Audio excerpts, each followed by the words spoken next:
live episode on Huddle In. Today I'm joined with Jamie, Sound of Fractures, and Martin. All from today. Let me frame it up correctly here. We're going to talk about a new collective that you guys are starting. I think that's the right word for it. A collective called Wild Awake. Before we get into all the details, and there's a lot going on here, so we got a little bit of time here. How you guys feeling today? Great. Yeah. It's all feeling Yes. real. We're launching the story today, so it's a good day. And of course, I've got you guys on the nighttime, so appreciate you staying up for me. Of course. Um, Anytime, Jared. um, First and foremost, let's get into a little bit about each of you guys before we get all the way into Wild Awake, because there's a lot to cover with Wild Awake. Um, but Jamie, if you want to give just a brief background on yourself, and then Martin, if you don't mind following.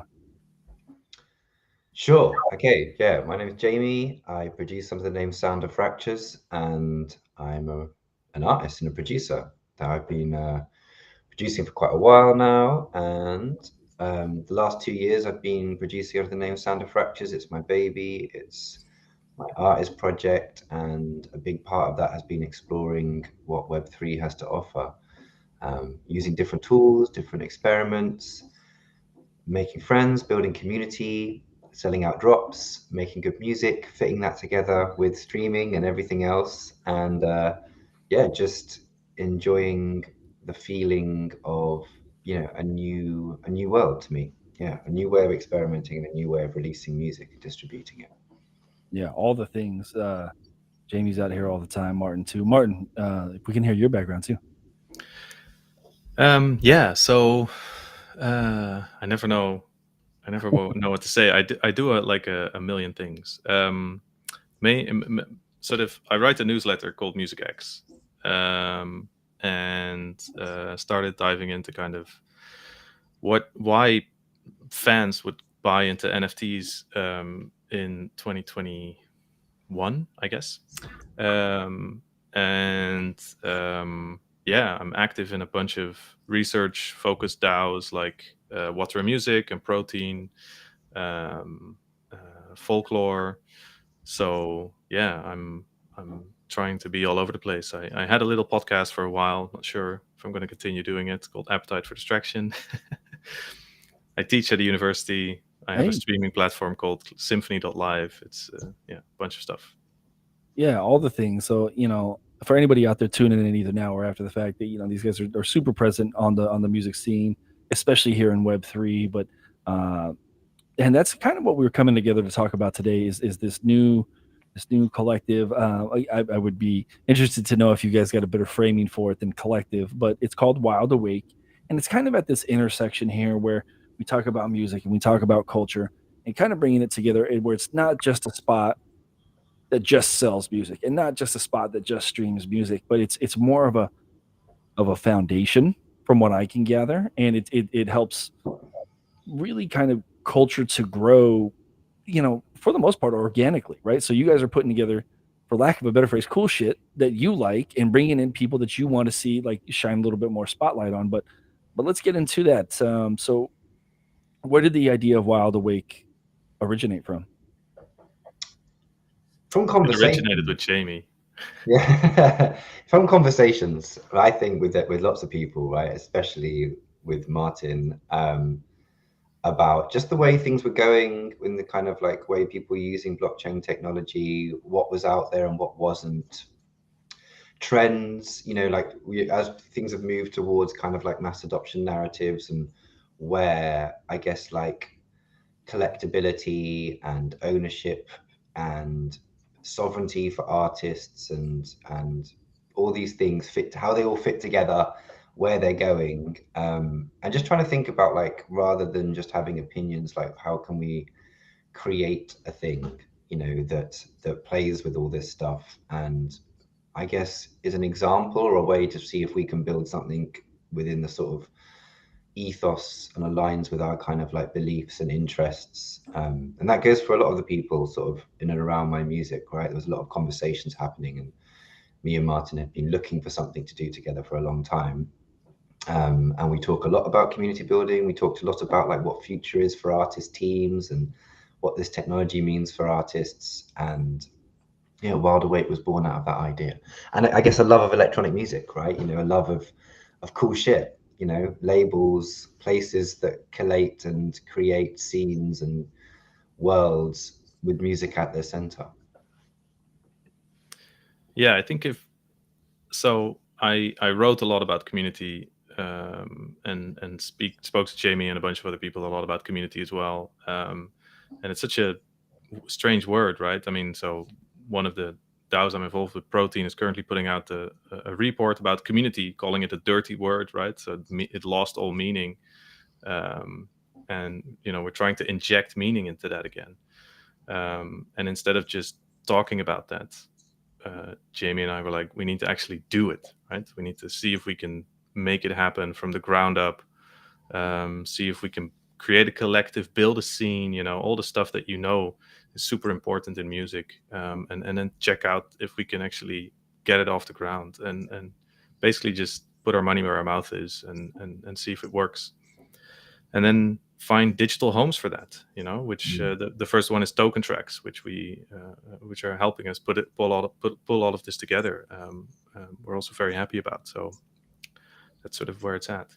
Yeah, and I love that. I love that. And I know that the full article is coming out, so everybody will be able to dive into it. And I was able to look at it ahead of time, and like that, you guys have pointed to a few places on the Web3 side that have already done a good job of kind of centering themselves as a hub, whether it's Waveworld or FutureSurf, Mashy Beats, Loners, those types of things. I think those are good examples. What I like here, though, too, and I think that might set you guys a little bit apart, is not that dissimilar to Loners, perhaps, maybe, but you guys are bringing on a cohort of artists and kind of showing them the ropes in Web3, and then also including the collectors in that. What was the idea behind, like, so I guess why 5 artists? Where does the pricing come from? What went into that discussion? Martin, do you want to lead on that? The additions and pricing, maybe? Yeah, I mean, so there's well, how should I start? So we see stuff happening, right? Like everybody else does. And for a while, I was like, there's nothing exciting happening in Web3. And then open editions happened. And then we were like, if that's the thing that people now get excited about, then it's pretty sad. It's also not very much about the music. So we wanted to go back sort of to what made us care about NFTs in the first place, right? Is this thing that is has the potential to be a lot more, but at its core, it's just something that is scarce and something that is limited and something that has a potential expression of value of the music towards the artist. That is, if you listen to the people that were sort of starting out with selling their music as NFTs, it's that oh shit, somebody's valuing my music at $80, $800. That's pretty insane if you think about that. And that's sort of what we want to go back to. So we start with sort of low editions. It's at 0.02 ETH, which is definitely more than the open editions are going for right now, but also not really the 0.05 or the 0.1 that we got used to at some point. But that's sort of still a solid amount of revenue, right, for an artist to come out of a project. And yeah, that's sort of where we sit with that. Jamie, did you want to throw in anything on that? Yeah, I mean, we wanted it to feel meaningful to the people that are involved, right? We didn't want it to feel like another version of what they have. And I think for people that have been in the space for a long time, that we do need to keep experimenting, and we constantly want to push things and have new narratives around our music. So there's like a reason to talk about it. But for those who are just like exploring this world, it's we're still trying to bring people into this, and through the artists we find new people, right? Like trust is really important, and if people support an artist and they start speaking about something that has like real meaning to their career and brings real value, mentally, like maybe more importantly even than financially, they want that to continue. They find that interesting. They care. Bandcamp is showing that, right? Like, people can have a level of compassion and understanding these days, that they can understand that art needs to exist and things need to happen for that to happen, right? And I think that if someone's coming new to this and I'm explaining to them where we're kind of on this cusp, which could be important and could be the future, but also, it's not terribly exciting to a new musician, this new model, right? It takes a lot of hours work, and it's still a big if, right? And so we wanted to just start somewhere that felt like what we cared about, right? Like, I love owning things that feel scarce, right? And I don't have that feeling of like, oh, I wish I, like, there's all these analogies of like, imagine trying to take someone to an empty record shop, which is just doesn't work, right? Because music is available everywhere, right? So it's just about using, scarcity to form relationships and to bring value to work that doesn't exist in other places. And that's what we found when we first discovered this space. So I think there's a place for everything, but what the current climate does for us is create like a unique area for us to be doing something different, which is Wild Awake, like a different home and a different location for a different approach, and that's okay. I agree. I want to say, like, I think there are numerous approaches, and I think from the collector side, from the artist side, I think people kind of get wrapped up in seeing, like, maybe what the lead platform is doing. So maybe people take sound as for instance, or the artist on sound as a for instance, and they see what's going on, and no shade at sound, they're going to run how they want to run. But it doesn't mean that that's how everything has to run all the time. I love the idea that you're doing an additions of something, because I had tweeted something the other day saying, I think a lot of people are looking to scale too quickly. So just because you sell 12 editions or 25 editions doesn't mean that you're ready for 2000. Like there's a very big gap there. And I would think, and I think you two could probably speak to experiences like what I'm about to say, but some of my best experiences when I first found music on the Web3 side is, when I ran into Louis, I bought one of Louis' things, and then he reached out to me. When I bought one of John Walt's things, he reached out to me. Like, and it was just these random things. It wasn't expected, but that experience really kind of made me like fans of these guys, right? And then later on we ended up becoming friends and things like that too. So it's just these types of things that, like, I agreed at a certain point, once you're large enough, like, that's a very difficult experience to scale. But to what I was saying before, everything doesn't need to be scaled right away, type of thing. So I like that you're taking this by the horns here. On the collector side of things, when you look into this, what has been your feedback as far as like what collectors want to see, as far as like developing this hub that you guys are going for? Do you want to go first? Oh, you're frozen. I think we lost Jamie. Yeah, I think he's frozen. Yeah, I mean, just want to go back to the other thing you said, because like going for the culture on chain ethos, it just doesn't scale, right? I keep telling people this, that if as soon as you start scaling any of that sort of stuff, then you lose something. And one of the things that we're trying to do with Wild Awake is like, okay, so we have like these 5 artists, and we're taking them step by step along the way, and then we're going to bring in collectors, right? So we're going to pull them in to the group. We're going to help. They're going to be a part of like building Wild Awake, instead of like building the relationship with the one artist. It's like what you just explained as well. You kind of go in and you say, okay, so here's this sort of group experiment, right? This collective experiment that we're doing together. And that sort of goes into things like how a lot of Web3 is like the creator economy, right? Where we expect artists to just be present the whole time and throw themselves into 8-hour Twitter spaces and all that sort of stuff. And that's not scalable as well on a personal level. So by taking some of the pressure away from that, by doing it together, that also counts for the collectors, because if you're a collector, you can't, you know, become fans and friends with every single person that you buy something from, right? And by becoming part of the collective, you can still sort of pitch in and try and, you know, work together to see if we can grow the whole thing. Yeah. Did you catch the question, Jamie? I was probably talking to myself for a while there, wasn't I? Right?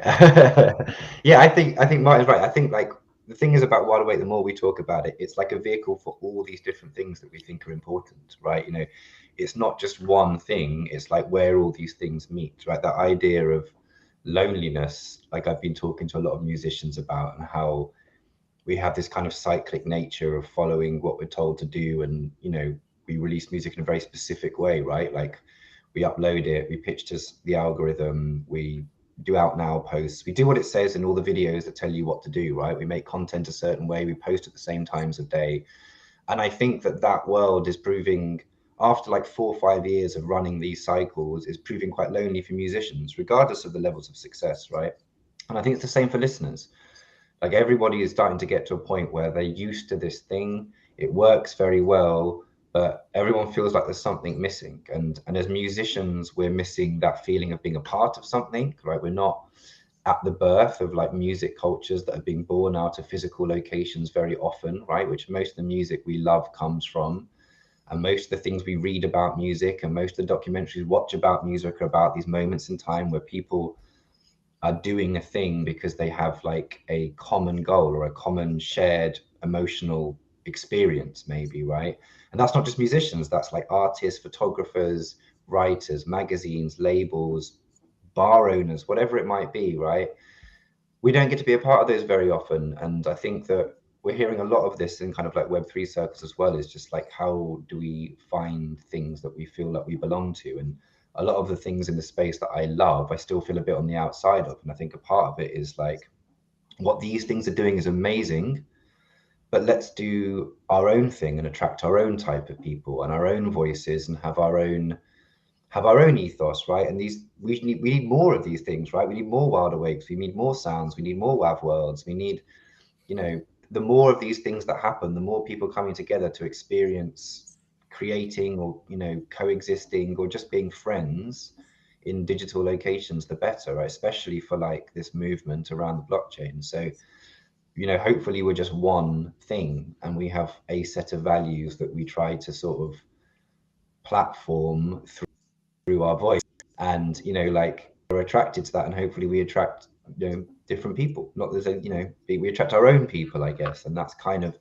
another element of the experiment, right? Is what is a different experience for musicians and collectors and people to have around something they can feel like they were there to watch unfold and they were a part of. And those things are rare. And I think that that is a big, you know, one of the things that I'm talking to people a lot about, like, come and be a part of this. You know, you don't have to sit on the outside. You don't have to feel, you know, like your time is rented or you have to pay to enter. You know, come and support people, come and be a part of this thing, and let's see where it takes us.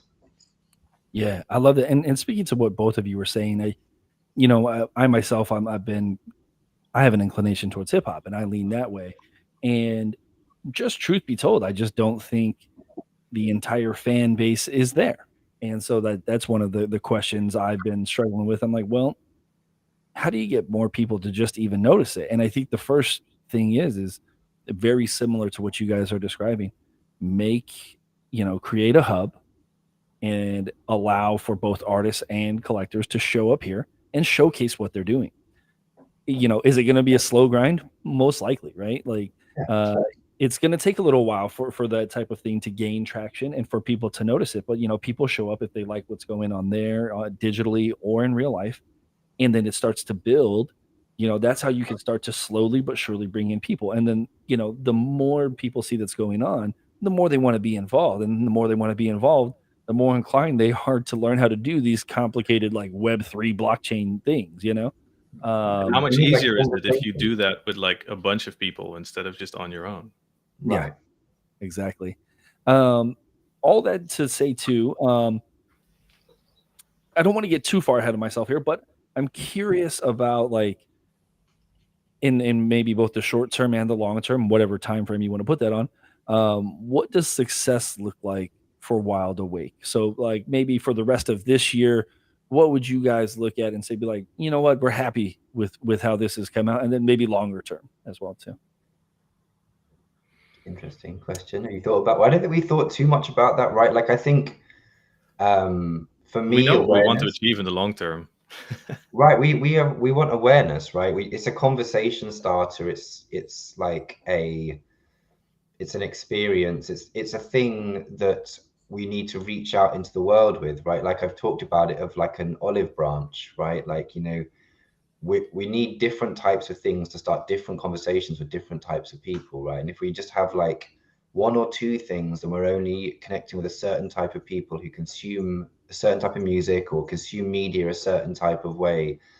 And I guess the journey will take it where it needs to go, right? What will guide it is like our ethos. What will guide it is our values.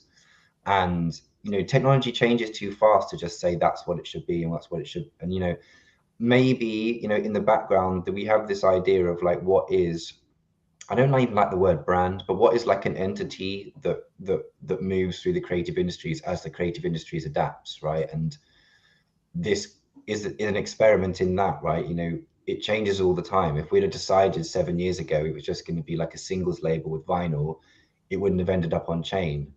And maybe those kind of like old-fashioned ways of seeing creative brands, memes, products, communities, collectives, you know, like all these words separate things out into different things and don't really do justice to this kind of like network and the way that technology is changing things all the time, right? Like, and I guess that is a continuing conversation that we'll just have all the time. But at the center of it will be the name, at the center of it will be like our ethos and the shared values of the, for want of a better word, the community, right? Or the people involved, the people that are interacting and find value in participating or being a part of it. Yeah, I mean, you don't want to use the word brand. I don't want to use the word meme. That's sort of what people bandy about, right, in Web3. But you would love, like, the similar to brands and memes is when people start to do other things with the thing that you are talking about and that you're creating. That's when that's progress for me, right? I don't want to talk about success, but let's talk about progress. For the really short term, while Jamie was talking, I was thinking, okay, so for the really short term, it's like helping these 5 artists, seeing if it will stick, right, with them to do it this way on top of everything else that they're doing. And then just continuing that little motion, right? Seeing if we can bring other artists in, seeing how this sort of community evolves when we bring in collectors to talk to artists. You know, will relationships sort of evolve? Will it become horizontal relationships, or will stuff always just happen when, like, Jamie or me or Kat from Water Music, who's also involved, when we start pushing stuff, right? Those are the things in the short term that I think would be wonderful if we could see progress on that. And then, yeah, just become this thing that people put value in, you know. They say, okay, Wild Awake is this for me. Fantastic, that's great. Yeah, and I think that's fair, and I think progress can be synonymous with success. So even the smallest bit of progress, right? Like, you know, you guys are taking something that didn't exist before and, you know, just trying to put eyeballs on it, for lack of a better phrase, right? Like, and that counts, right? And there's a lot of work that's going to go into that. You know, I think what comes to mind to me with it, especially since you guys have artists in particular that you're working with, is, you know, even having artists start to all of a sudden work Web3 into their regular flow of things, like, that's tremendous progress, right? Like, that's, you know, it's one thing for someone to show you, like, hey, go drop this NFT. It's another thing to show them, hey, you can make money doing NFTs, but here's how you engage with people. Here's how we try to actually, like, grow this whole thing. So I think there's a lot there, and I like the track you guys are on. Speaking of the next thing is, you guys have partnered with Tokentrax for this first iteration. How did that come to be? And then talk to me about Tokentrax a little bit. I can start that, I guess. I mean, yeah, you have to start it. I have to start that. I mean, it started really early on, right, with me, without knowing it was related, you know, like in NFT London last year, as it was coming up, I was like, I want to bring this again. Like, what's the scene? Like, how do we start our own thing? How do we build something? I was having a lot of conversations, being like, I want to do this, some kind of a music event around NFT London. I want to bring loads of different musicians in, loads of different platforms, all different people, and just make it about music and building music on chain, right? Not about single places, single brands, single identities. And I got very far with quite a lot of people. There were some people that really, you know, like wanted to help out. And in the end, you know, Token Tracks came forward and helped me make it happen. And that was kind of the starting of a conversation. And there were others that wanted to help too, right? But that, you know, this worked out in a way where, especially like Tommy from Token Tracks, Tommy D was like very much aligned in terms of like artist first values and artist owned contracts and those type of approaches. It started from there. And ever since I've been sort of expressing my ideas about, I love what these people are doing, I love what these people are doing, but why can't we do this? And why can't we own our own thing? Why can't we build our own things? The voice that's always been there supporting, especially, you know, not just because of location, but also in terms of protein. And I was speaking about this idea. They were amazing enough to be like, cool, let's do it. I was like, yeah. And they were like, yeah, let's do it. We can help you do this. We'd love to help you try and make this happen. And that's how the journey started, right? Like it was another conversation. I think that's just, you know, which is kind of like strengthened my belief in having reasons to have conversations, which is another reason to make things, right? Is to like open doors and to be able to go to people and say, look, this is what I'm doing, without just being like, buy my music, right? Which is like, here's a thing that I believe in. You should believe in this too, because it's for these reasons. And that was how it all started. Yeah, and I mean, it's just amazing to have a place like that. That's, you know, just like, okay, so you guys go out and make sure that this project comes off the ground, that the artists are there, and that we can help sort of create that home to set this thing up, which I think is beautiful.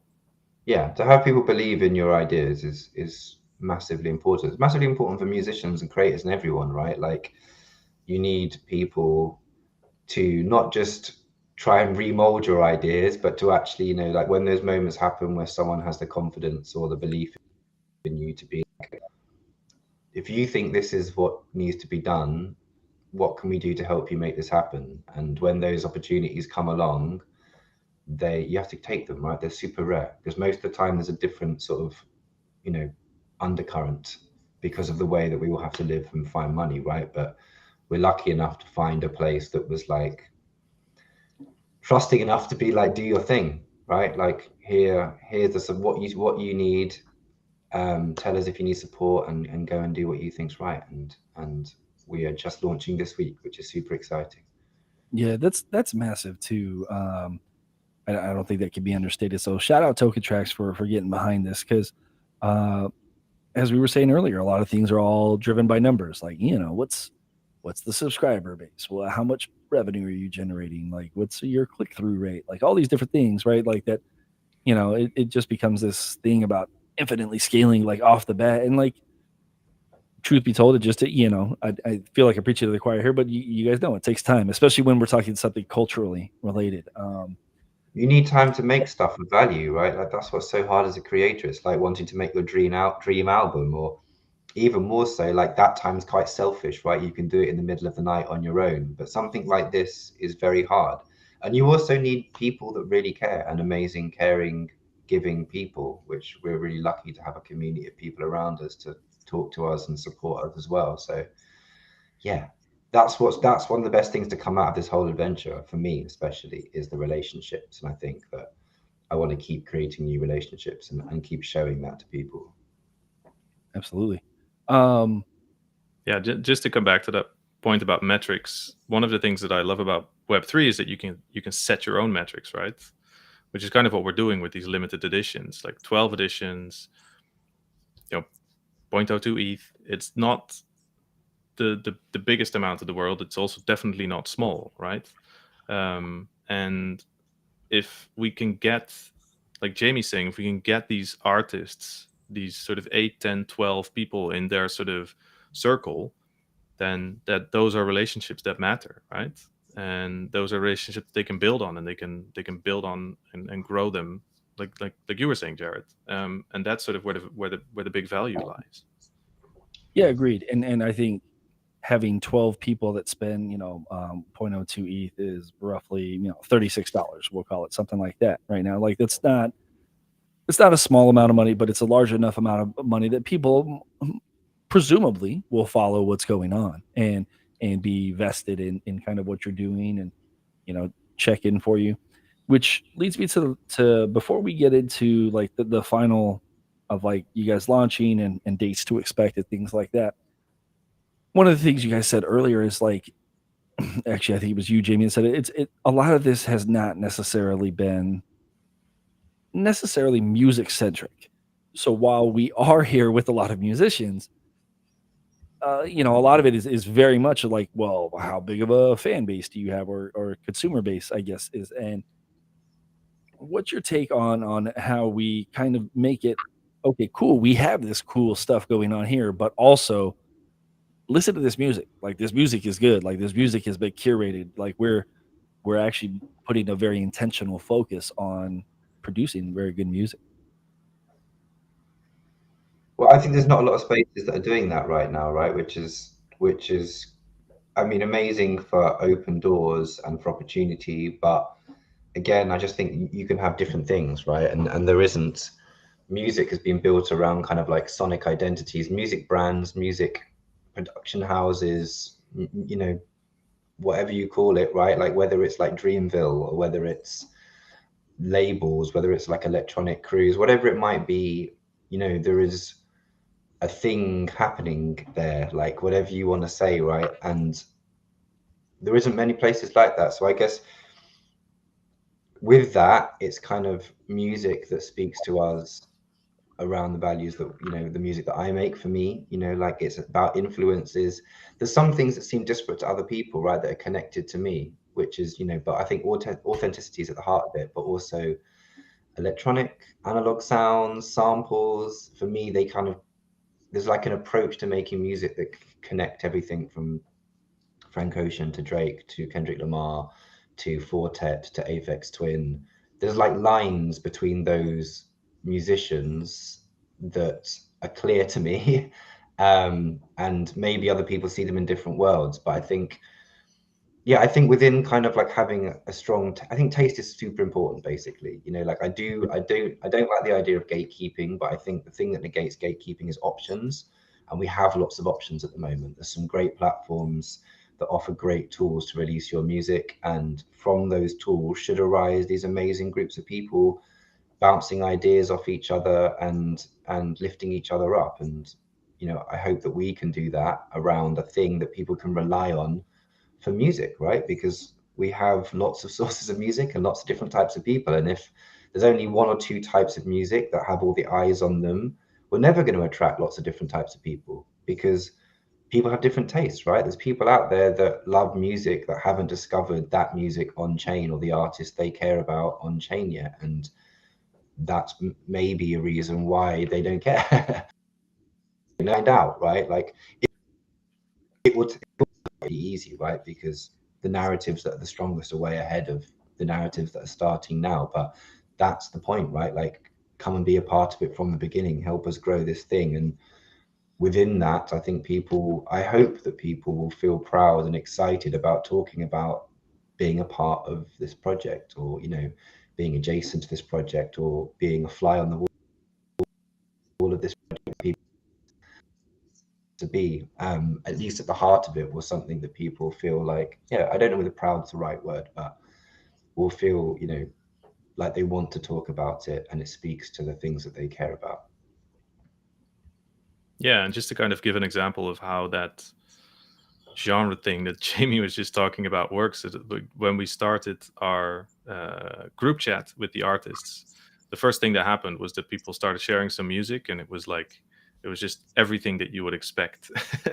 It went Mm. from Andy's thoughts to what was it again? I don't remember all of them, but like it was all of like, oh yeah, I love this, and oh yeah, I love this, and if you love this, then you'll love that. Yeah, of course I love that. So there's a real sense of kind of um, yeah, the style of music that is sort of going to bubble up throughout Wild Awake is definitely in all of these 5 artists. It was like that instant, I know it's bandied about a lot, but that people like us like things like this, Yeah. line about what is a scene or what is culture, which it just felt like finding your people, right? Which is one of the advice we give new people to this world. And actually, for me, finding my people hasn't always been about people who make exactly the same music as me, but there wasn't many people when I came into this, and now maybe there's more room for us to find like our musical kindred spirits that we connect with over music as well. Yeah, no, I love that. I love that. And to your point, finding your people doesn't necessarily have to mean similar genres or things like that. Because I think we've all been in similar group chats where we connect with different people, and I'm like, yeah, like this is actually enjoyable having this conversation, and we might not have anything in common, as far as music taste is concerned, but there's lots of good conversations to be had and people to advance the conversation with. Um, Last thing for you, and I just want to throw this out there. Everybody that's listening now or after the fact, you could find Wild Awake at Wild Awake World, all one word, Wild Awake World All on one world. um, but I want to leave it with you guys. Any message that you want to deliver, dates we should be looking for, or anywhere else to find you guys.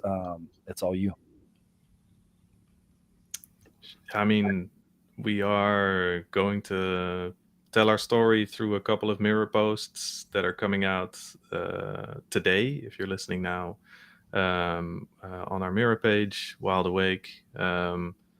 And the artist will start sharing as well, running up to the first release. So yeah, those are the things to kind of look out for, and yeah, just follow us, follow Wild Awake if you want to stay up to date. The mirror posts have a you can subscribe, of course, as well, so you can stay up to date.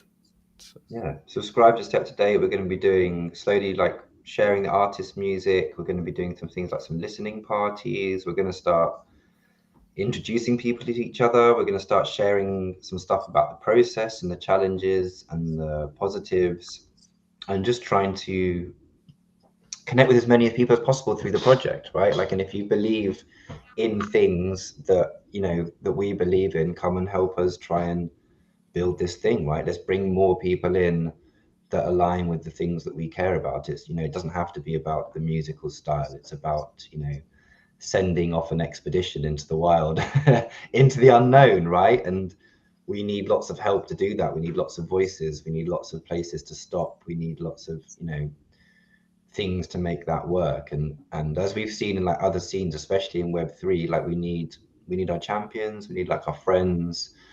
We need people to really back stuff. That's how we make stuff work and build things that matter to us, right? Like we can't just expect them to appear. We need to support the things that we care about, and that's simply as same as it is to supporting musicians, to help them work and giving value to their music, but also to like lending your voice, speaking to your friends about it, playing music in a party, like taking over a playlist, right? Like it's just part of what this is all about, sharing something you love with someone else and be like, this thing is great, check it out, you'd like this thing. So we need everyone to be doing that. So yeah, just DM me or Martin, follow us, subscribe to the Mirror, and if you have questions, hit us up. yeah, and we're launching the curator page on Token Tracks as well very soon, so stay up to date on that as well. Yeah, very nice. And I just want to second that for both these guys. Anybody listening now or after the fact, feel free to reach out to Jamie. Feel free to reach out to Martin. Like, you guys are super nice. Jamie most of the time, Martin all the time. Reach out anytime. These guys will walk you through on anything. If you want to collect one of the mirror posts and you're not sure how to do it, they'll help you there. If you need to help with a group chat or help finding music, anything like that, these guys have been nothing but nice to me for everything that we've talked about, and we're in a lot of group chats together. So want to thank you guys for taking the time to share. Really, really appreciate it. Obviously, I'll be watching everything and seeing how it all goes.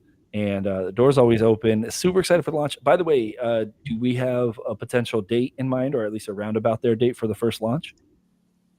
Yeah, well, the first like official drop will be, I think, 11th of May Okay. is the official drop. So over the coming weeks, we're just going to try and bring people in, introduce people to the artists, share their stories, share their music, so people can get listening to the music, get excited about what they do. And then we'll start rolling out drops from the beginning of May, and there'll be like a consistent, I think, 2-week gap between them. And we'll be doing a host of stuff around that, Twitter Spaces, stories, and just kind of encouraging deeper connections with music and musicians. And hopefully everyone will discover at least one new artist they love, and therefore like form a bond with the project, right? And be able to trust us and rely on us to keep bringing in things that they love. See. Yeah, and then start suggesting things that they love that we will also love, right? Yeah. That's the whole thing. Yeah. There you go. But yeah, if you're the kind of person who writes down dates while they listen to this sort of thing, then the 9th of May is the planned listening party, and the 11th of May is the first drop. So pull up. So May 11th, that's 1 month from now. So you guys got 1 month to kind of get 0.02 ready. Nothing crazy if you want to support and you're feeling the first release on here. Again, thank you guys. We'll definitely be tapping back in because I'm probably going to want to hear some of those listening parties on this kind of environment, that type of thing. So until the next time, thank you anybody listening now or after the fact, and we'll catch you on the next one. Peace. Thanks so much, man. yeah.